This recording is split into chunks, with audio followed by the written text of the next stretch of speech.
इतना दिन इंतजार किया रिटर्न के लिए और रिटर्न कैंसिल है। मेरा एज खत्म हो गया, मेरा 21 साल है, 23 बरस हुआ, क्या करें हम।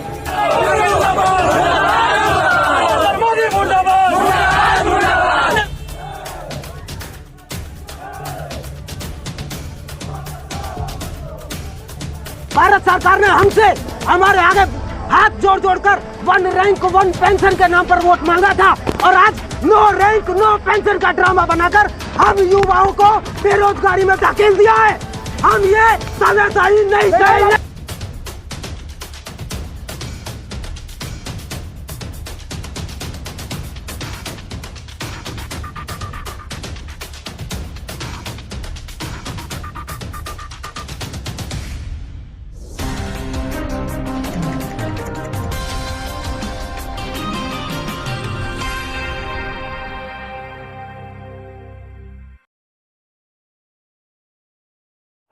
नमस्कार, मैं अभिनेंद्र। इन तस्वीरों का जिम्मेदार कौन है, इन घटनाओं का जिम्मेदार कौन है, जो घटनाएं पूरे देश में हुई उसके लिए किसकी जवाबदेही तय होगी। कुछ जगहों पर शांतिपूर्ण ढंग से प्रदर्शन हुआ तो कुछ जगहों पर हिंसा के रास्ते को अपनाया गया।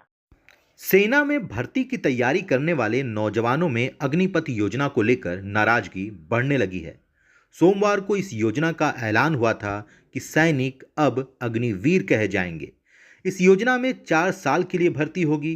फिर जिन लोगों की भर्ती होगी उनमें से 75% जवान 4 साल के बाद सेना से निकाल दिए जाएंगे, 25% ही रहेंगे।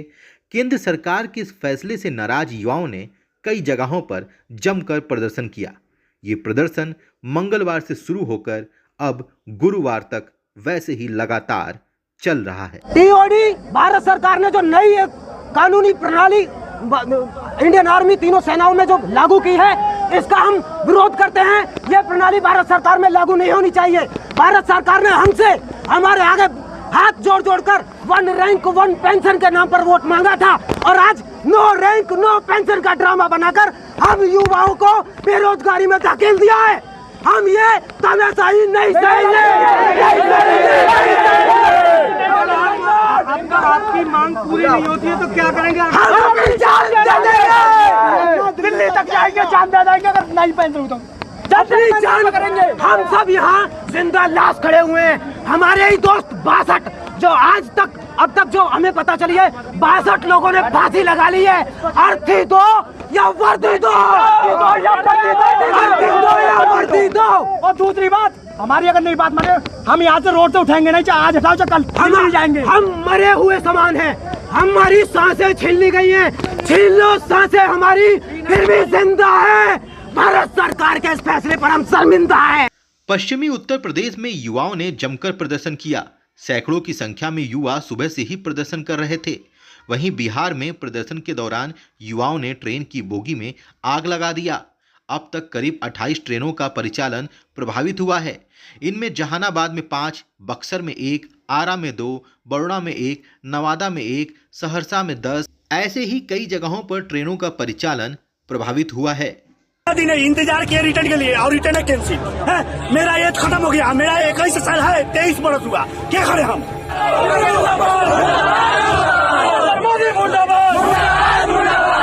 देखिए, सबसे पहले तो हम सरकार से अपील करना चाहते हैं कि जल्द से जल्द ये टीओडी जो है वो वापस ले ले, क्योंकि इसमें देखिए मेरा लास्ट एज है। सरकारी एक इंच कम रहता है तो हम लोग को छाड़ देता है कि बाहर जाओ, है नंबर 1 नंबर कम रहता है तो बाहर जाओ। और ये कैसे हो सकता है कि इतना दिन इंतजार किया रिटर्न के लिए और रिटर्न कैंसिल है। मेरा एज खत्म हो गया, मेरा 21 साल है, 23 बरस हुआ, क्या करें हम। यहाँ पे मोदी जी से नौयत क्या करेगा? तब से लागू हुआ, तब से कम से कम कौन होगा? मोदी होगा जिम्मेदार, मोदी सरकार। यह रोज कई सवाल खड़े कर रहा है, जैसे जिन विभागों की नौकरियों के इंतजार में साल साल निकल गए, उनकी इच्छा के नाम पर इस योजना का फायदा गिनाया जा रहा है कि वे अपनी नौकरियों में प्राथमिकता देंगे। 4 साल लगातार तैयारी करो और 4 साल में बाहर आ जाओ। क्या इसके लिए ट्रेनिंग देकर प्राइवेट सेक्टर के हाथों में सैनिकों का दस्ता सौंपा जा रहा है? क्योंकि बहुत सारे युवा है जो हमारे देश में बेरोजगार हैं। बेरोजगारी इस सरकार में मतलब अति चरम पे है। लड़के आर्मी की तैयारी करते हैं, सुबह एकदम दौड़ते हैं, उठते हैं, पूरा मेहनत पे मेहनत करते हैं और फिर बीच में कोरोना आ जाता है। कोरोना के बाद सरकार कहती है कि अब भर्ती लेंगे और भर्ती नहीं लेती है। और अभी जो हम लोग को सामने दिखाई दे रहा है वो लॉलीपॉप है, जो टीओटी के माध्यम से सरकार सभी युवाओं को लॉलीपॉप दे रही है। कह रही है कि 4 साल में युवा भर्ती होंगे और भर्ती होने के बाद आप लोग बताइए कि ये कहाँ तक जांच है।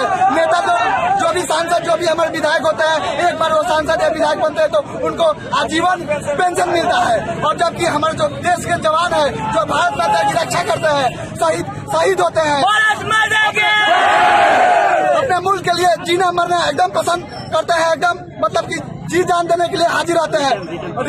उनका जो है उनका पेंशन नहीं होगा, उनका लाइफ सिक्योर नहीं रहेगा। तो ऐसी सरकार का हाय है। ऐसी सरकार बायकॉट होना चाहिए। मोदी सरकार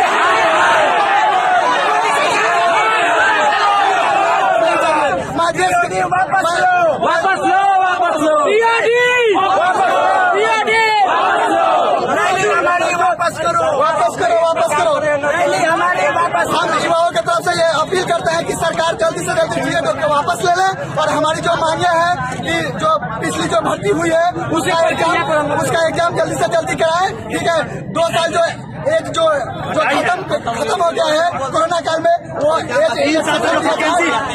वैकेंसी नहीं दी है, वो जल्दी से जल्दी भर्ती पूरा किया जाए। हम सरकार से यही गुहार करेंगे, नरेंद्र मोदी जी से यही गुहार करेंगे कि आप युवाओं को समझिए, आप युवाओं के दुख दर्द को समझिए।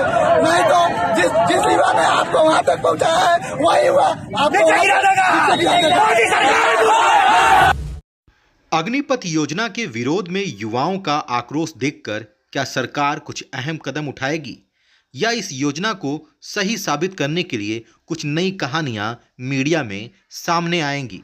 खैर, भारत के युवाओं ने जिस तरह से बिना किसी अदालती प्रक्रिया के किसी का घर गिरा देने की कार्रवाई पर खुशी जाहिर की है, भरोसा रखना चाहिए कि जल्द ही ये युवा अग्निपथ योजना का भी समर्थन करेंगे। कुछ लोगों का कहना है कि ये वो युवा हैं जिनमें से ज़्यादातर महंगाई और बेरोजगारी का सपोर्ट करते रहे हैं, जज के फैसले से पहले बुलडोजर का फैसला मंजूर करते रहें। इन पर भरोसा रखिएगा और मीडिया की ताकत पर भी। युवा चाहे तो यह बात लिखकर रख सकता है। खैर, नई कहानी क्या होगी ये तो नहीं पता, लेकिन 16 जून 2022 यानी गुरुवार को जागरण के पोर्टल पर प्रकाशित इस खबर को युवाओं को पढ़ना चाहिए। इस खबर में लिखा है कि चीन के 20 लाख सैनिकों के मुकाबले भारत के पास कम सैनिक। एक think tank global fire power के मुताबिक चीन के 20 लाख सैनिकों के मुकाबले भारत के पास कम सैनिक हैं और यह संख्या 14,50,000 है। इस तरह दुनिया में तीसरी सबसे बड़ी सैन्य शक्ति चीन से तुलना करने पर भारत चौथे स्थान पर आता है।